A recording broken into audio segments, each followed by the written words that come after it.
Magandang araw po sa inyong lahat. Kumusta po kayo? Kami ay mabuti naman at maayos ang lahat sa aming pamilya. Ngayong umaga, masaya akong tinitignan ang aking mga anak habang sila ay natutulog. Si Yuri ay lumipat dito sa aming kwarto kaninang madaling araw. Ganyan talaga siya pag nagigising, lagi niya hinahanap ang kanyang baby sister para yakapin.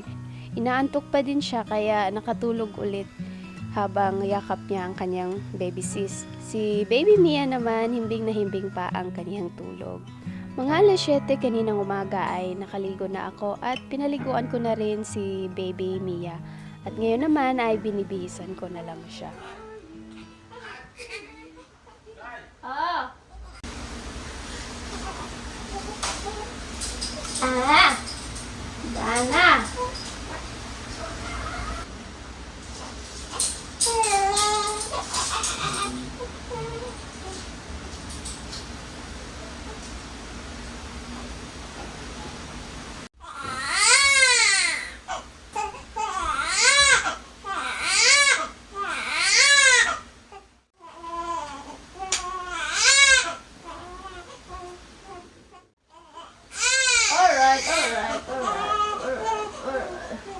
Alright. Aw, so hungry. Fresh na among baby. Fresh na. Oh, you fresh already? Are you fresh na? Gutom na nga ulit ang aming baby kaya pinadidi ko na rin siya pagkatapos ko siyang bihisan. With your hairbrush.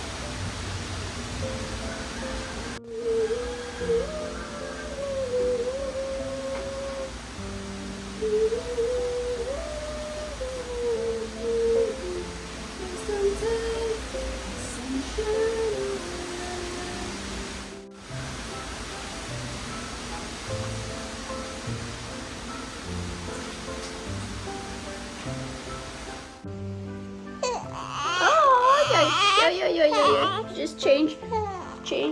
Another side. Another side. It's okay. You have so much milk here. It's okay. You have a lot of milk. It's okay. Just change another side.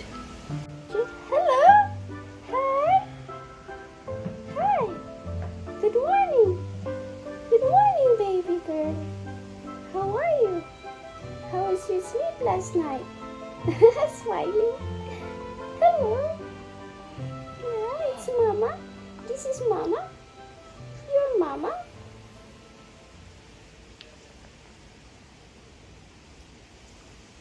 Daming mga rashes ni baby girl sa kanyang face. Lagyan ko ng Mastella cream pang rashes. Super effective nito. Nawawala yung rashes niya kapag nilalagyan ko ng ganito. Itong kaniya, kaunti lang compare kay Yuri. Kasi yung kay Yuri, nung pinanganak siya, summer yon, sobrang init. Maalikabok doon sa Vietnam, sa tinitirahan namin. Malapit lang kami sa kalsada. Sa city talaga kami noon. So kaya mas maraming rashes si Yuri noon compare kay Mia. Nandito lang kami sa bukid. Walang masyadong alikabok dito.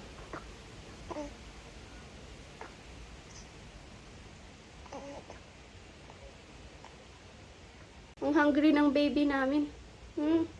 Okay, drink milk. So many milk. Ang dami kong gatas. Kailangan ko nang mag-pump. Hindi pa ako nakastart mag-pump, guys. Yung pump ko hindi pa nagamit. Ay.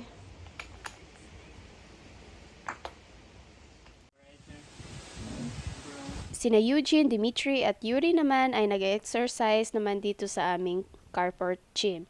Saturday ngayon kaya nandito si Eugene.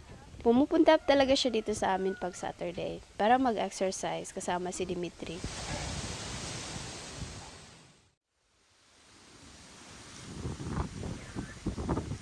Punta kami sa bahay kubo ni Lola.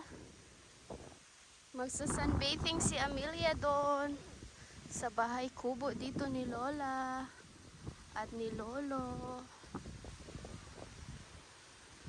Magbe-breakfast muna si Mama. Dito na muna si Mia sa bahay kubo. Breakfast si Mama. Kasi hindi pa naka-breakfast si Mama. Si Mia tapos nang mag-breakfast.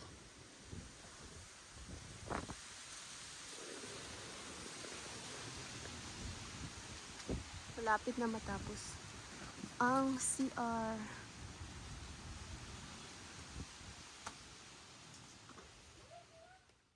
Dinala ko nga si baby Mia doon sa kubo para mabantayan ni Mama. Para may time naman ako para sa sarili ko dito. Mag-ayos ng sarili ng konti kahit nasa bahay lang.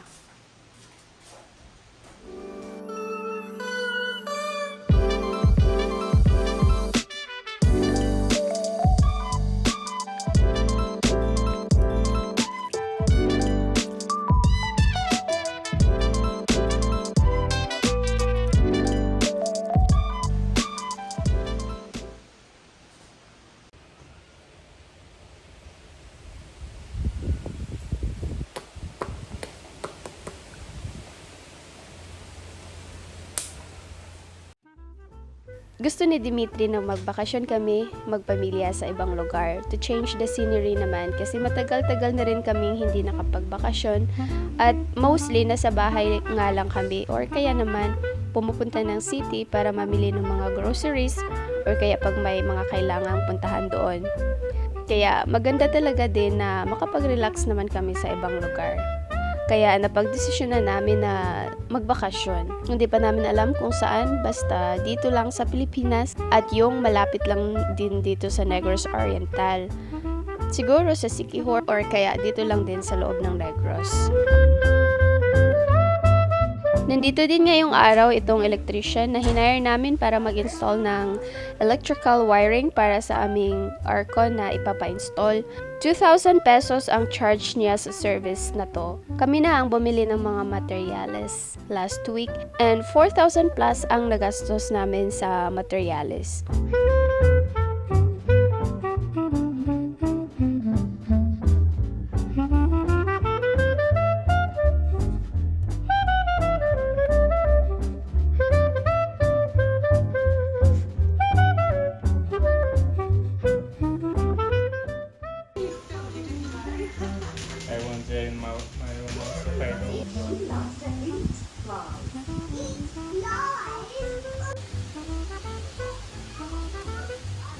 May kulang pala sa mga nabili naming materyales, kaya bumaba na muna kami ni Dimitri sa town center namin para bilhin. Ito ang binili namin, isang circuit breaker. Tapos nagpabili din si Papa ng mga coupling para sa hose ng tubig doon sa aming outdoor kitchen. Bumili na din kami ng mga tinapay dahil may bagong open na bakery dito sa aming town na nagtitinda ng mga European bread. At super happy nga ni Dimitri nang nakita niya ito.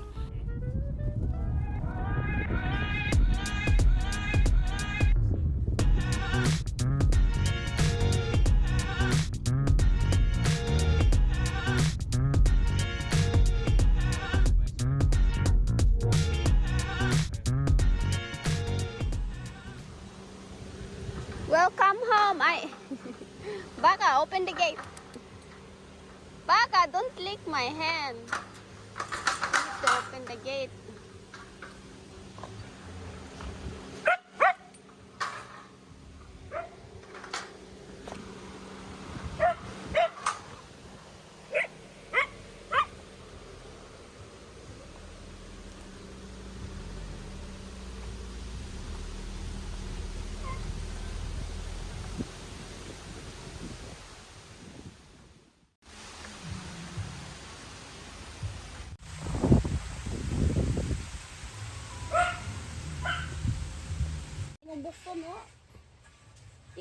Ayan si baby Mia, natutulog pa rin dito sa kubo. Himbing na himbing talaga ang tulog niya pag dito siya.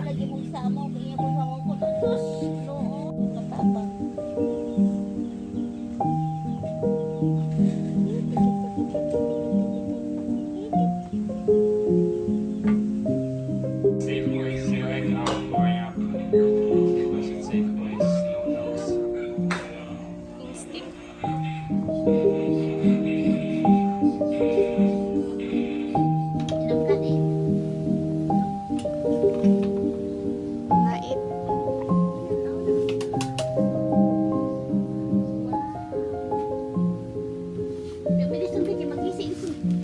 Awawa ka mag-isi.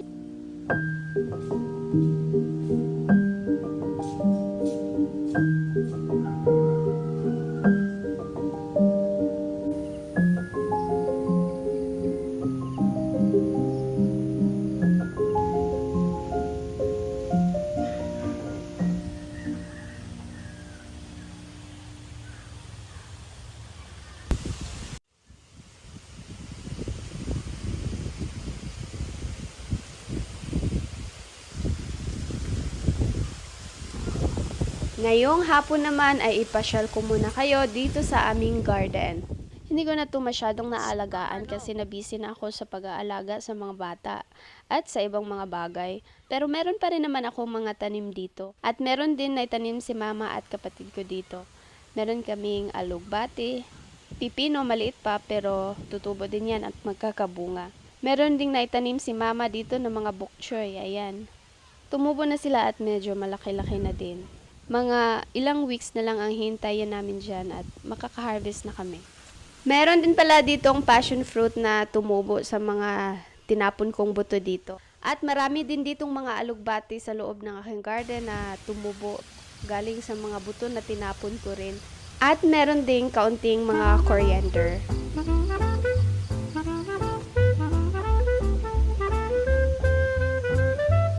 Meron din ako naitanim ditong kamuti nung mga nakaraang buwan before ako mga kay Mia.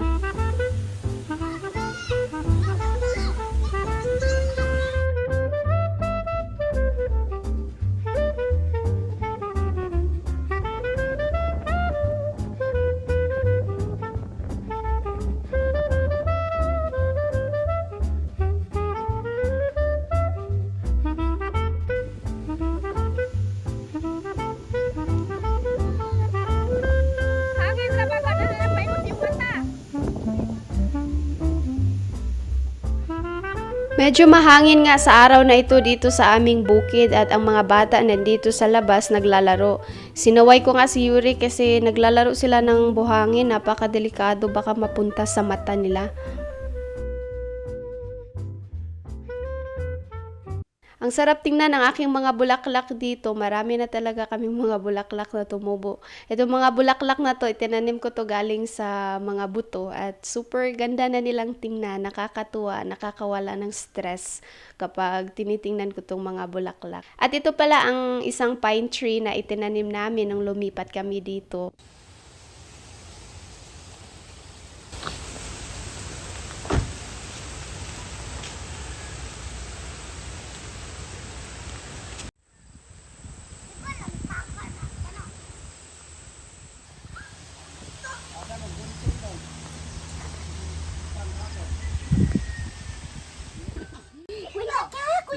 Alaras mo di. Gunting. Di na kanto ba gunting na. Ako ko nang gawon. Ngayong araw ay papalagyan ko kay Papa ang sahig namin sa aming outdoor kitchen ng linoleum kaya pinakuha ko sa kanya yung nabili namin kahapon ni Dimitri.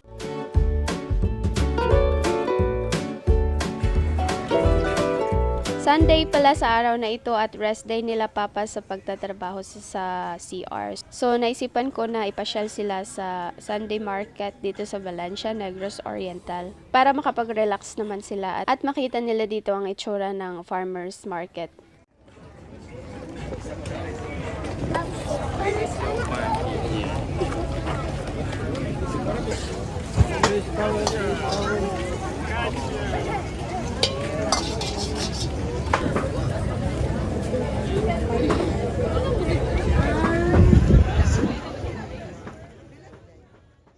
Napakaraming pagkain na tinda dito sa Sunday market at lagi nga kami dito every Sunday before ako mga kay Mia. Pero since nanganak ako kay Mia, first time naming bumalik dito at ayan, dinala ko nga ang aking parents dito at aking kapatid at pamangkin para ma-enjoy naman nila dito ang lugar at makita nila ang klase ng Sunday market dito sa Negros.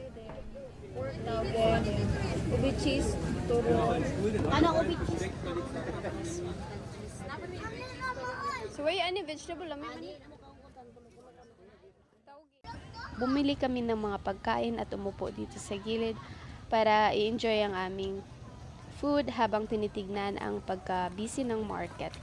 Sabi ni Mama, iba pala ang market dito. Iba sa mga napuntahan nila sa Bohol. Sobrang linis daw at parang expensive tingnan. Sabi ko naman sa kanya, ganyan talaga dito. Every Sunday lang ang market na ito. At marami talagang pumupunta dito sa market na to. And malinis kasi hindi sila gumagamit ng plastic. Kung bibili ka dito ng mga gulay, kailangan mo talagang magdala ng eco bag. Or kaya ay gumagamit sila ng paper bag. At talagang expensive tingnan dito kasi yung mga tao, pag pupunta dito, maganda talaga yung bihisan. Tapos marami ding mga restaurants sa iba't ibang towns, especially galing sa Dumaguete na pumupunta dito para magtinda ng kanilang mga food every Sunday. At marami din talaga mga foreigners na pumupunta dito. Bumili kami ng mga gulay din bago umuwi ng bahay. Pero kaunti lang yung nabili ko, yung paborito lang na gulay ni Yuri. Kasi sobrang napakamahal ng mga gulay pala ngayon. Ewan ko kung dito lang to or sa buong Pilipinas na to na mahal talaga ang mga gulay. Pero for sure naman sa ibang mga lugar hindi sobrang mahal ng mga gulay, no? Pero dito sa amin, ang mahal ng gulay. Kahit si Mama nga na-shock sa presyo ng mga saging dito sa amin kasi sa Bohol daw, napakamura lang ng saging dito sa Negros. Ang mahal ng saging. Kaya mas maganda talaga na magtanim pa kami ng maraming gulay doon sa aming lupa para hindi na kami mapagastos sa mga gulay.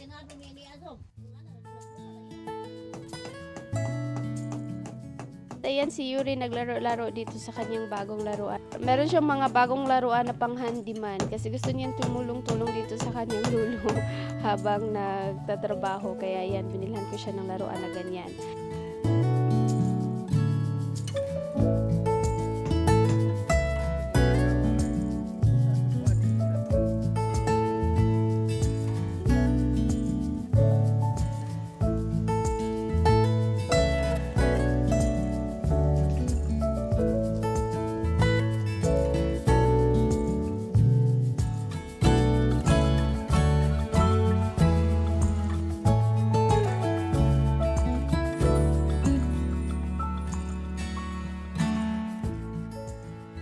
Nagluto ako ng lunch namin. Ito ang lunch namin, chicken at Baguio beans. Yung Baguio beans na nabili namin kanina sa market, niluto ko na ngayon.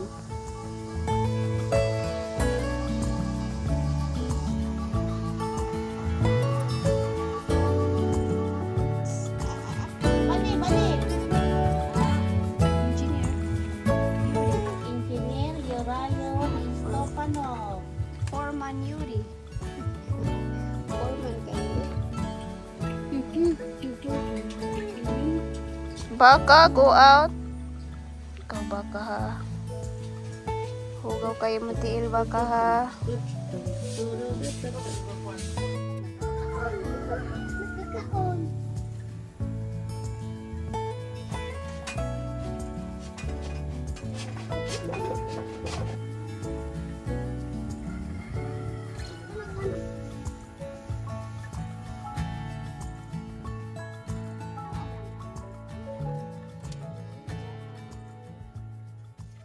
Ngayong hapon naman pinagpatuloy ni Papa ang pag-install ng mga hose para sa aming tubig dito sa aming outer kitchen. Si Papa ko hindi talaga napipirmi, imbes rest din niya ngayon. Ayaw mag-rest. Gusto niya may tinatrabaho siya palagi.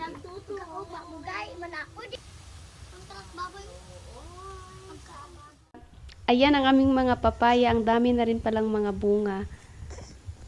At meron din palang mga tinanim sila Papa dito na ibang mga gulay like okra pero hindi pa tumubo.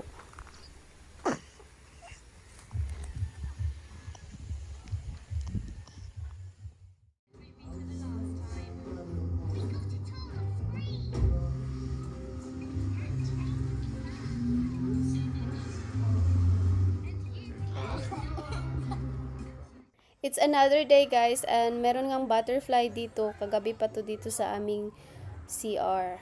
Sabi nila swerte daw ang ganitong butterfly pag pumasok sa bahay. Pera daw yan. Sana nga magkatotoo. We're here. Sick among kuya.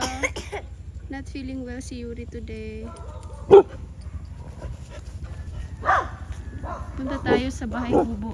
Malapit nang matapos ang ginagawa nila papa na outdoor toilet. At may binili kami mga semento, additional na semento at ibang mga materyales para sa aming outdoor toilet. Kahapon nakabili kami ng... Let's go. Hold mama. Kahapon nakabili na kami ng ibang mga materyales dun sa City Hardware. Mga toilet bowl, set na toilet bowl at saka yung shower, mga gripo. Pero nakulangan yung semento namin pangmasa sa floor. So, ayan. Bumili sila papa kanina. At pinadeliver lang namin dito.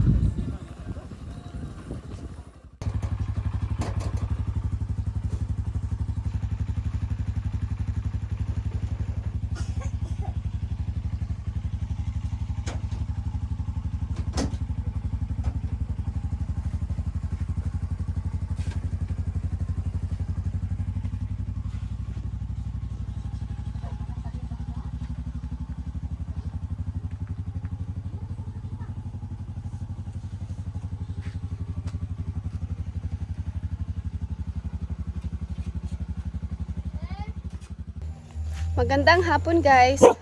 Nag-i-edit ako ng video. Si Mia, dito ko muna iniwan kay mama sa bahay kubo. Let's go visit Mia. Kasi hapon na. Kakatapos ko lang mag-i-edit. Upload ko yon bukas. Sa Mia! Tulog hapon? Tulog pa rin si Mia. Kanina pa tulog ang bata.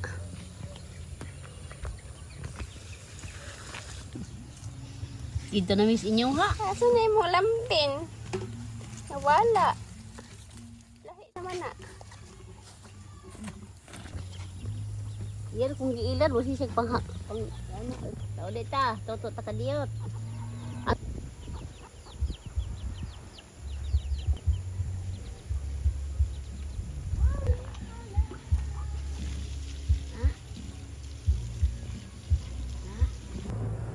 Hmm? Mga linya pa. Tubig. Buwang pa rin ba rin?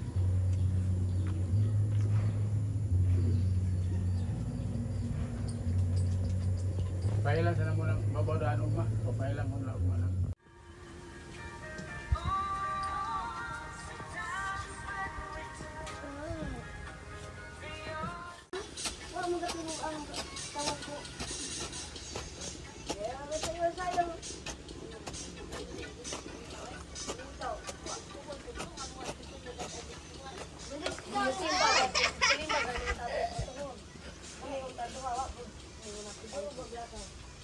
Ito si Lola, ang mama pala to ni Lenlen, kapitbahay namin. Nandito siya ngayon sa may kubo namin. Nagchika-chika lang sila ni mama dito. And ayan, sumasayaw-sayaw nga siya dito.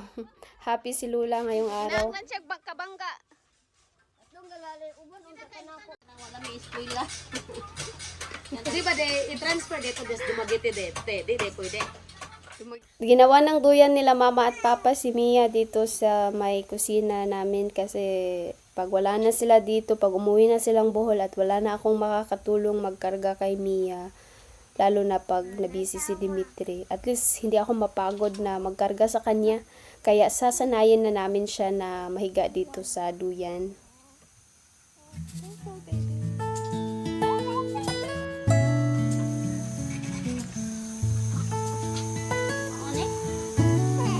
Pangana, kung nga tanawa nga di makusok.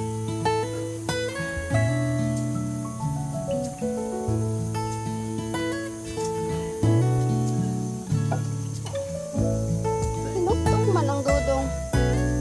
Nakbawi ko kung ibawan eh.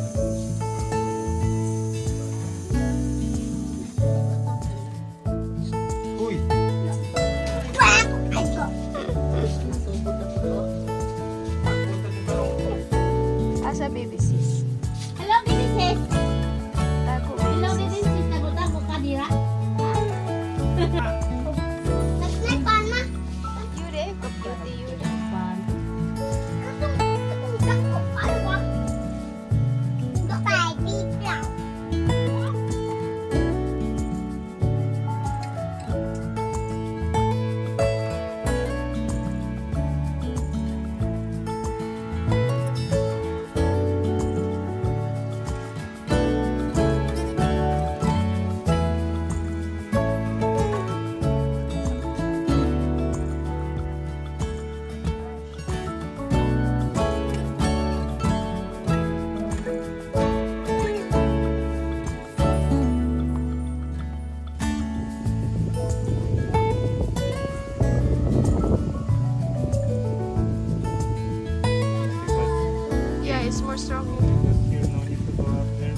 Say something.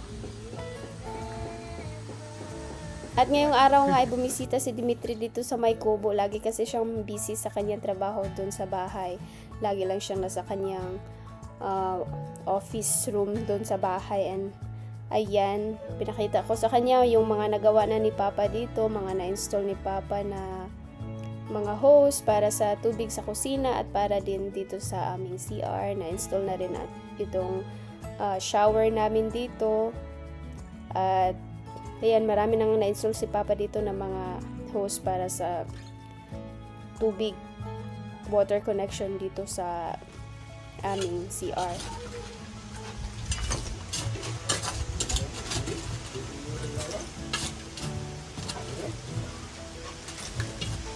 Go. Вот и раковина в действии. Уже работает. Водичка течет. А, вот. Fast. Strong.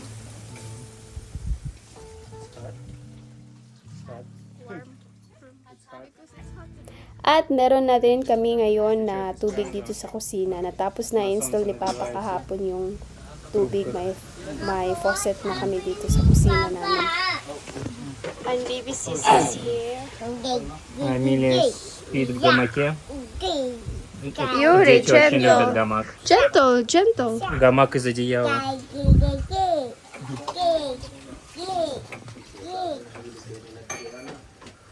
Was so nice without you, chicken.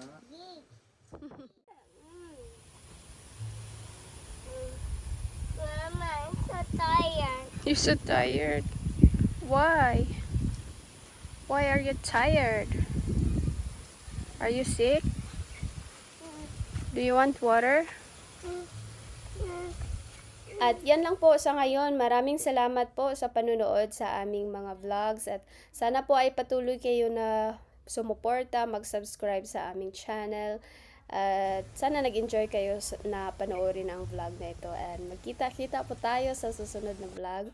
Mag-ingat po kayong lahat.